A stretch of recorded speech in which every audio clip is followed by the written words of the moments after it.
Pernahkah kamu membayangkan bagaimana sebuah restoran bisa melayani puluhan pelanggan setiap hari dengan rapi? Bagaimana sebuah proyek besar bisa selesai tepat waktu? Atau bagaimana sebuah tim kecil bisa mencetak prestasi luar biasa? Manajemen bukan sekadar mengatur-mengatur. Ia adalah seni sekaligus ilmu untuk merancang, mengarahkan, menggerakkan setiap potensi menuju tujuan. Dalam video ini kita akan mengupas konsep dasar manajemen secara simpel, jelas, dan tentu saja penuh inspirasi. Sejarah perkembangan manajemen telah dimulai sejak zaman kuno, ketika manusia mulai mengorganisir kelompok dan sumber daya untuk mencapai tujuan bersama. Pada masa Mesir kuno, Babilonia, dan Tiongkok, prinsip manajemen sederhana telah diterapkan dalam proyek besar seperti pembangunan piramida, sistem irigasi, dan militer. Meskipun belum ada teori tertulis, kegiatan seperti ini seperti perencanaan, pengorganisasian, dan pengawasan sudah dilakukan secara praktis. Perkembangan manajemen secara ilmiah baru muncul pada era klasik pada akhir abad ke-19 hingga awal abad ke-20. Pada masa ini, Frederick Winslow Taylor memperkenalkan manajemen ilmiah, scientific management, yang menekankan pentingnya efisiensi kerja, pembagian tugas secara sistematis, serta pengukuran dan standaritas pekerjaan. Ia dikenal dengan prinsip the one best way, yaitu cara terbaik untuk melakukan sesuatu pekerjaan berdasarkan studi ilmiah. Tokoh lain seperti Frank dan Lillian Gilbert juga mengembangkan studi gerakan kerja untuk meningkatkan efisiensi. Sementara Henry Gantt menciptakan bagan Gantt untuk merencanakan dan pengawasan proyek.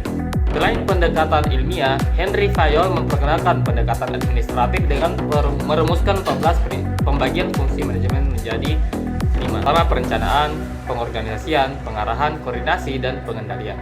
Max Weber di sisi lain mengembangkan teori birokrasi yang menekankan struktur organisasi formal, hierarki otoritas, aturan dan prosedur tetap, serta seleksi berdasarkan kompetensi. Memasuki era perilaku pada tahun 1920 hingga 1950, fokus manajemen mulai beralih pada faktor manusia. Elton Mayo melalui eksperimen Hawthorne menemukan bahwa perhatian terhadap karyawan dapat meningkatkan produktivitas. Penelitian lain seperti Abraham Maslow memperkenalkan hierarki kebutuhan manusia, sedangkan Douglas McGregor merumuskan teori X dan teori Y yang menggambarkan dua gaya kepemimpinan berdasarkan asumsi terhadap sifat dasar pekerja. Pada masa era kuantitatif, sekitar Perang Dunia Kedua, pendekatan ilmiah modern mulai digunakan dalam manajemen dengan bantuan model matematis, statistik, dan riset operasi untuk mendukung pengambilan keputusan. Pada era modern, muncul berbagai pendekatan baru seperti teori sistem yang melihat organisasi sebagai sistem terbuka yang terdiri dari berbagai subsistem yang saling bergantung, secara teori kontingensi yang menyatakan bahwa tidak ada satu cara terbaik dalam manajemen, melainkan harus disesuaikan dengan kondisi dan situasi yang dihadapi. Dalam beberapa dekade terakhir, manajemen semakin berkembang dengan fokus pada strategi bisnis, inovasi, teknologi informasi, manajemen mutu total, manajemen berbasis data, serta tanggung jawab sosial perusahaan. Manajemen kini tidak hanya dipandang sebagai seni mengatur orang, tetapi juga sebagai proses strategis yang melibatkan adaptasi terhadap perubahan global, transformasi digital, serta pencapaian keberlanjutan. Pertama, agar tujuan dari organisasi dapat dicapai secara efisien dan efektif. Suatu kegiatan manajemen dikatakan efektif apabila kegiatan manajemen tersebut dapat mencapai tujuan yang telah ditetapkan. Sedangkan tujuan dikatakan efisien apabila dalam aktivitas pencapaian tujuan tersebut perusahaan mengeluarkan biaya yang paling minimum. Manajemen adalah proses merencanakan, mengorganisasikan, mengarahkan, dan mengendalikan sumber daya, baik manusia, keuangan, maupun material. Untuk mencapai tujuan tersebut secara efektif dan efisien, efektif berarti tujuan tercapai sesuai rencana, sementara efisien berarti menggunakan sumber daya secara optimal tanpa pemborosan. Menurut para ahli, yang pertama dari George R. Terry, manajemen adalah suatu proses yang terdiri dari perencanaan, pengorganisasian, pelaksanaan, dan pengawasan untuk mencapai tujuan yang telah ditetapkan. Henry Fayol, manajemen adalah proses untuk meramalkan, merencanakan, mengorganisasikan, memerintah, dan mengendalikan. Mary Parker Follett, manajemen adalah seni menyelesaikan pekerjaan melalui orang lain. Serangkaian kegiatan yang dijalankan dalam manajemen berdasarkan fungsinya masing-masing dan mengikuti satu tahapan-tahapan tertentu dalam pelaksanaannya. Beberapa pandangan mengenai fungsi manajemen. Yang pertama dari George R. Terry, yaitu fungsi manajemen yaitu planning, organizing, staffing, directing, controlling. Sekalipun memiliki pandangan yang berbeda, akan tetapi esensi yang sama, bahwa satu, manajemen terdiri dari berbagai proses yang terdiri dari tahapan-tahapan tertentu yang berfungsi untuk mencapai tujuan organisasi. Dua, tahapan memiliki ketertarikan satu sama lain dalam pencapaian tujuan organisasi. Yang pertama, manajemen sumber daya manusia. Untuk memperoleh sumber daya manusia yang terbaik bagi bisnis yang kita jalankan, dan bagaimana sumber daya manusia yang terbaik tersebut dapat dipelihara dan tetap bekerja bersama kita dengan kualitas pekerjaan yang senantiasa konstan ataupun bertambah. Kedua, manajemen produksi. Untuk menghasilkan produk yang sesuai dengan standar yang diterapkan berdasarkan keinginan konsumen dengan teknik produk yang seefisien mungkin. Kegiatan produksi pada dasarnya merupakan proses bagaimana sumber daya input dapat diubah menjadi output berupa barang atau jasa. Manajemen produksi mencakup bahan baku, proses, penyelesaian, seefisien dan sesuai standar, lokasi produksi, layout kegiatan produksi, dan lokasi penyimpanan hasil produksi. Terus manajemen pemasaran. Kegiatan manajemen berdasarkan fungsinya yang pada intinya berusaha untuk satu, mengidentifikasi apa yang sesungguhnya dibutuhkan oleh konsumen dan bagaimana cara pemenuhannya dapat diwujudkan. Setelah output produk terwujud, maka manajemen pemasaran kemudian juga melakukan kegiatan dalam proses penyampaian produk kepada konsumen, melakukan identifikasi jenis sablon apa yang diminati oleh konsumen, apakah sudah ada pembisnis salon yang memenuhi minat konsumen tersebut, berapa kemampuan daya belinya, bagaimana agar bisnis kita dapat menjawab keinginan dan minat konsumen tersebut, proses menjual produk yang sudah dihasilkan tadi. Selanjutnya, manajemen keuangan. Kegiatan manajemen berdasarkan fungsinya yang pada intinya berusaha untuk memastikan bahwa kegiatan bisnis yang dilakukan mampu mencapai tujuan secara ekonomis, yaitu diukur berdasarkan profit. Tugas manajemen keuangan diantaranya merencanakan dari mana pembayaran bisnis diperoleh dan dengan cara bagaimana modal yang tidak diperoleh dialokasikan secara tepat dalam kegiatan bisnis yang dijalankan. Termasuk ke dalam kegiatan manajemen keuangan adalah bagaimana agar dapat dipastikan hasil alokasi modal yang dipergunakan untuk penjualan produk dapat selalu melebihi dari segala biaya yang telah dikeluarkan sebagai sebuah indikator pencapaian profit perusahaan. Dan yang terakhir, manajemen informasi.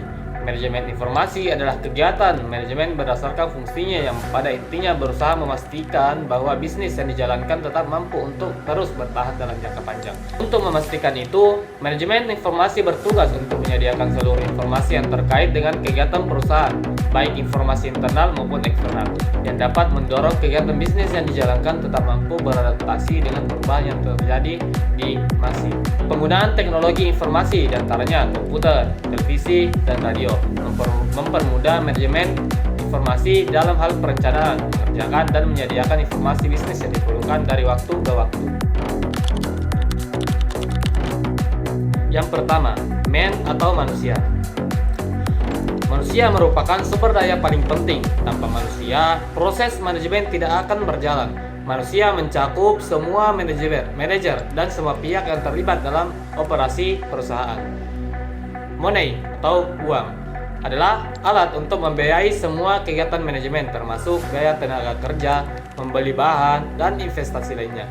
Tanpa dana yang cukup, operasional akan terhambat. Ketiga, material atau bahan baku atau material dibutuhkan untuk menghasilkan barang atau jasa. Kualitas dan ketersediaannya bahan sangat memengaruhi hasil produksi. Mesin, teknologi dan alat bantu seperti mesin produksi, komputer, dan perangkat lunak membantu meningkatkan efisiensi dan produktivitas kerja. Market atau pasar. Pasar adalah tempat produk atau jasa ditawarkan. Pemahaman tentang pasar dan kebutuhan pelanggan sangat penting atas produk yang dihasilkan sesuai dan laku di pasaran. Metode atau metode merupakan cara atau prosedur kerja Metode yang baik dapat meningkatkan efisiensi dan efektivitas proses kerja dalam organisasi. Unsur keterampilan atau ahli. 1. Keterampilan konseptual. Kemampuan untuk berpikir, membentuk ide dalam situasi tidak tentu, melihat organisasi secara keseluruhan dan hubungan di antara divisi, serta melihat posisi organisasi dalam luas lingkungannya. 2. Keterampilan interpersonal. Kemampuan yang bekerja sama dengan karyawan organisasi secara individual atau kelompok. Ketiga, keterampilan teknikal. Kemampuan untuk memiliki pengetahuan dan keahlian dalam suatu area tertentu yang dikelolanya. Tingkatan manajemen. 1. Manajemen puncak atau top level manajemen. Contoh jabatan: direktur, direktur utama, CEO, presiden direktur, dewan direksi. Tugas utama yaitu menentukan visi misi dan tujuan jangka panjang organisasi, merumuskan kebijakan strategis dan arah organisasi secara keseluruhan, mengambil keputusan penting dan bertanggung jawab atas keberlangsungan hidup perusahaan, berhubungan dengan pihak luar seperti pemerintah, pemegang saham, dan mitra strategis. 2. Manajemen menengah atau middle level management. Contoh jabatan: manajer divisi, kepala departemen, general manager. Tugas utamanya yaitu menerjemahkan strategi dari manajemen puncak menjadi rencana operasional, mengkoordinasikan dan mengawasi kinerja manajemen bawah, supervisor, mengelola sumber daya dalam unitnya masing-masing, melaporkan kemajuan dan hambatan kepada manajemen puncak. 3. Manajemen lini pertama atau first line management. Contoh jabatannya yaitu supervisor, mandor, kepala regu, foreman. Tugas utamanya yaitu mengawasi langsung para pekerja operasional, menjalankan rencana kerja harian atau mingguan, memberikan instruksi teknis dan memastikan tugas dilaksanakan dengan benar, menangani masalah teknis dan operasional sehari-hari. Peran manajer. Pertama, peran antara pribadi atau interpersonal roles. Peranan ini berkaitan dengan hubungan sosial dan interaksi manajer dengan orang lain, baik di dalam maupun di luar organisasi. Kepala figur atau figurehead.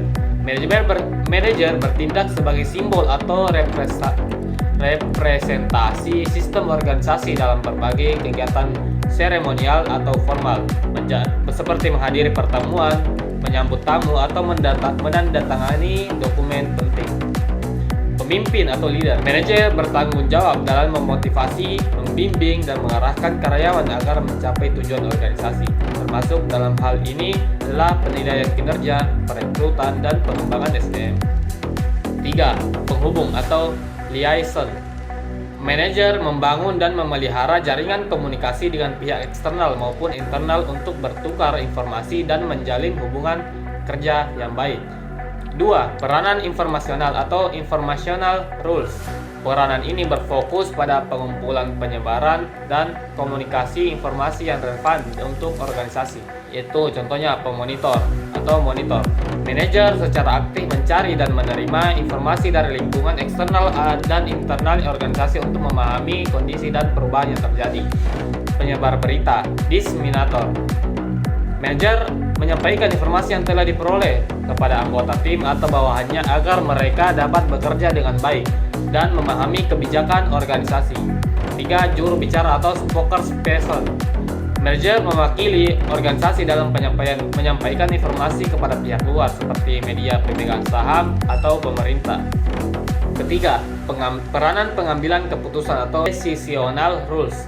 Peranan ini berkaitan dengan tindakan manajer dalam membuat keputusan yang penting untuk organisasi. Usaha atau entrepreneur.